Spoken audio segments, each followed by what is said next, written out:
Hello, friend, and welcome to Daily Treasure, a devotional podcast by Sharon Betters, produced by Mark Inc. Ministries.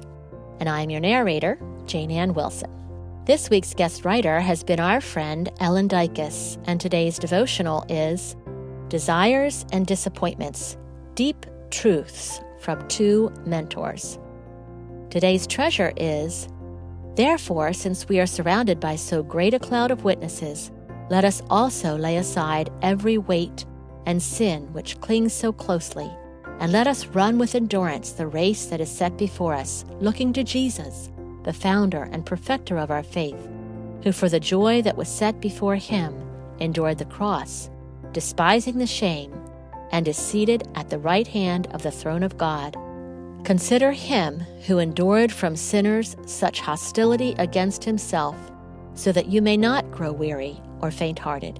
Hebrews 12, 1-3. We need the endurance to finish a race well, and that includes our lifelong journey of faith, obedience, and love. I'm strengthened to know that Jesus is with me, and that he eagerly provides running mates along the way. Friends, mentors, and teachers are provided by God to encourage us to love well and to keep our gaze on Jesus when lonely or disappointed. I'd like to close out this week by sharing wisdom from two mentors who've taught me how to love wisely, honestly, and courageously when it's hard.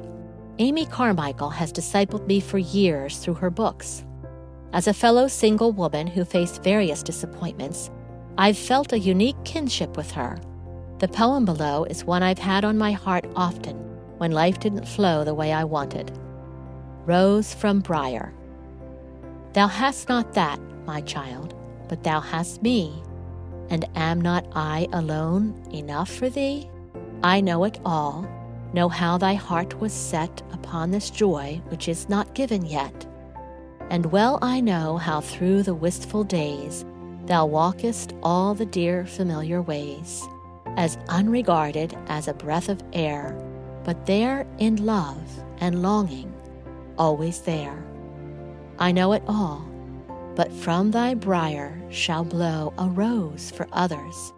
If it were not so, I would have told thee. Come then, say to me, my Lord, my love, I am content with thee. By Amy Carmichael from Mountain Breezes, the collected poems of Amy Carmichael. Bill Smith mentored me while I studied biblical counseling at the Christian Counseling and Educational Foundation. His insights in the following quote have kept me on track with Christ's gospel path regarding relationships. Slowly, I have come to realize that my calling in every one of my relationships is to live with sinful people the rest of my life. Like me, each person in my life is weak or sinful in some way, but that doesn't mean I am supposed to manipulate or nag them. Instead, I am to bear patiently with the things that are difficult for me to accept or that annoy me, not to condone sin, but to realize frankly that people do sin and will need help. I am called to create healing relationships and to care for those who are damaged. William Smith, Loving Well Even If You Haven't Been. Jesus faced disappointment in his relationships and still does. We fail and sin against him whenever we turn towards the world or people to satisfy our hearts. His response? Let not your hearts be troubled. Believe in God, believe also in me. In my Father's house are many rooms. If it were not so, would I have told you that I go to prepare a place for you?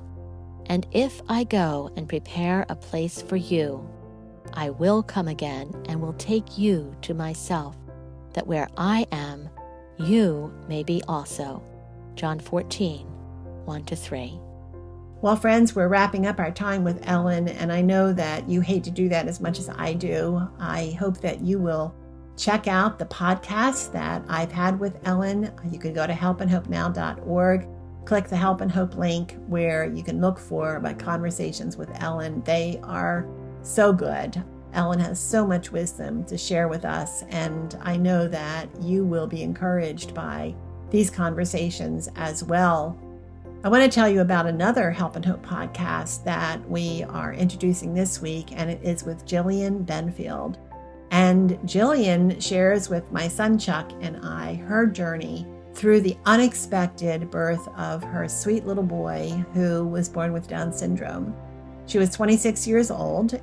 She said she had a definition of success and how life was supposed to be, and it was going that way, and then suddenly it was not. And the unexpected just rocked her world. And yet she shows us how it's always through death that God brings life and the beauty of that life.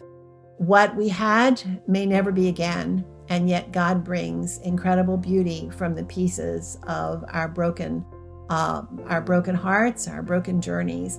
So make sure that you go to helpandhopenow.org, click the Help and Hope link, and look for our conversation with Jillian Benfield. I know that you are going to be glad you did, and I hope that you share it with your friends.